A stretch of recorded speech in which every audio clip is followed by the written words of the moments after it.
오늘은 오랜만에 가벼운 마음으로 볼 수 있는 주제로 가져왔습니다. 요즘 전기차에 대한 호불호가 굉장히 극명해지고 있죠. 보조금 정책 때문에 형평성 논란도 좀 있고 사고가 계속되면서 아직 그 사고 원인이 어떻든 간에 전기차에 대한 불신과 불안함은 계속해서 조성되고 있는 거잖아요. 사실 소비자들 입장에선 혼란스러운 겁니다. 앞으로 전기차가 계속해서 늘어날 거고 전기차만 만들 거라고 선언한 회사들도 있는데 이렇게 시장이 불안하면 어떻게 전기차를 마음 놓고 소비하겠어요? 그래서 소비자들이 대안으로 찾고 있는 게 하이브리드 차라고 보거든요. 하이브리드 차는 환경 규제도 아직까지는 가장 걱정 없는 차종 중 하나고 보조금 같은 제3의 요인에 의해서 판매량이 좌우되는 차도 아닙니다. 한마디로 불편할 게 없는 차이기 때문에 수요와 접근이 많아지고 있다고 볼 수 있는데 오늘은 그래서 내년까지 출시될 신형 하이브리드 국산 차를 쉽고 빠르게 정리해드리겠습니다. 바로 본론으로 들어가 볼까요? 첫 번째는 카니발 하이브리드입니다. 아마 오늘 소개하는 차 중에 판매량이 가장 많을 걸로 예상되는 차라고 할 수 있습니다. 왜냐면 카니발은 지금도 판매량 상위권인 차종이고 하이브리드 모델 도입 요구가 예전부터 많았던 차종이기도 하거든요.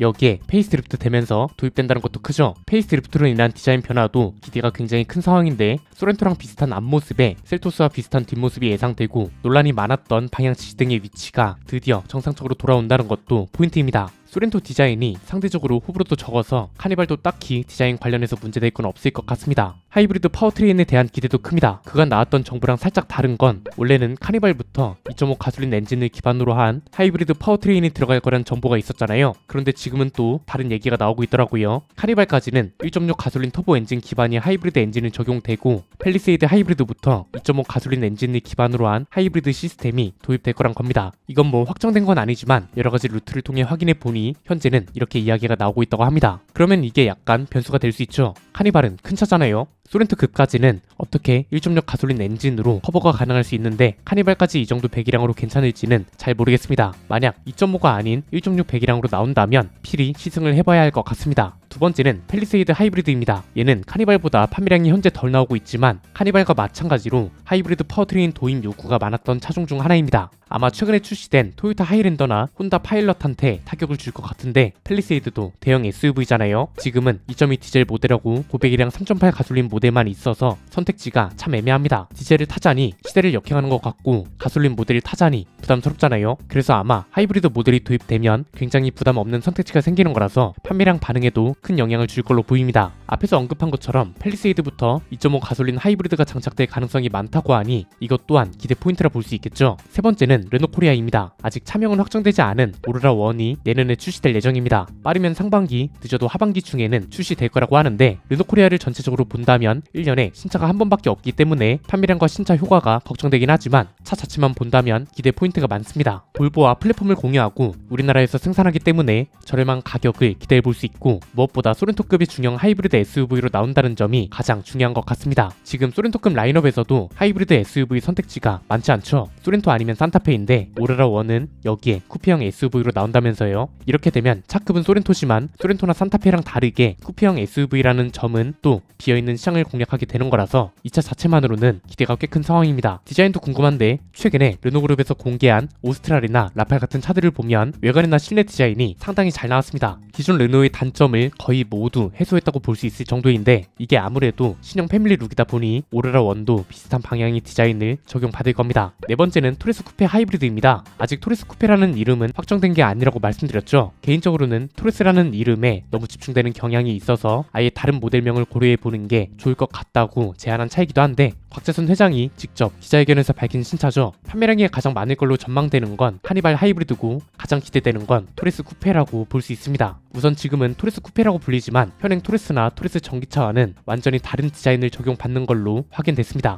이미 KGM 내부적으로도 디자인이 상당히 괜찮게 나왔다는 말이 계속해서 나오고 있는 중입니다. 하이브리드 모델이 유력하다는 것도 주목할 만한 포인트인데 자체 개발 하이브리드가 아닌 협업해서 만드는 하이브리드 시스템이 들어가는 거잖아요. 아직 어떤 브랜드라는 게 구체적으로 나온 건 없지만 중국과 일본 브랜드 중에 협업 이야기가 오가고 있다고 하더라고요. KGM뿐만 아니라 쌍용차 역사 전체를 통틀어서 처음으로 나오는 하이브리드 모델이기도 하고 무엇보다 디자인도 너무 기대되지 않나요? 예정이 없던 차인데 회장이 직접 깜짝 발표를 한 것도 인상적이고 이미 디자인까지 나왔을 정도로 비밀리에 준비 중인 차라서 기대가 더 큰 것 같습니다. 내년 6월 중에 출시될 거라고 언급이 됐으니 기다려보면 될 것 같고요. 다섯 번째는 KR10 하이브리드입니다. KR10의 원래 출시 계획은 순수 전기 모델과 가솔린 터보 모델 두 종류였습니다. 가솔린 터보 모델은 토레스에 들어가는 1.5 가솔린 터보 엔진을 넣냐 2.0 가솔린 터보 엔진을 넣냐 고민 중인 상황이었고요. 그런데 여기에 하이브리드 모델도 추가된다는 거죠. 아마 다양한 선택지를 위해서 원래 계획이던 두 종류의 하이브리드 모델이 추가되는 형식으로 가는 게 좋을 것 같은데 KR10을 기다리던 분들이 꽤 많습니다. 최근에 취재한 정보에 따르면 디자인 진짜 잘 나올 겁니다. 서울 모빌리티 쇼에서 봤던 콘셉트카도 반응이 좋았잖아요. 그런데 이건 말 그대로 콘셉트카고요. 이거보다 훨씬 멋있게 다듬어져서 나올 예정이라고 합니다. 무엇보다 실내 디자인이 참 궁금한데 비공개 좌다 밑에 본 바로는 KR10 실내가 KGM의 운명을 바꿀 거다 이 정도로 감탄사가 나왔습니다. 물리 버튼을 적절하게 살린 것뿐만 아니라 토리스 전기차보다 더욱 BM스러운 디자인이 인상적이었거든요. 어느 정도였냐면 외관 디자인보다 실내 티저 이미지를 먼저 공개해도 될 것 같다고 이야기했을 정도입니다. 마지막은 토리스 하이브리드입니다. 다른 차종과 마찬가지로 현재는 내연기관 모델밖에 없는 토리스에도 하이브리드 모델이 도입될 겁니다.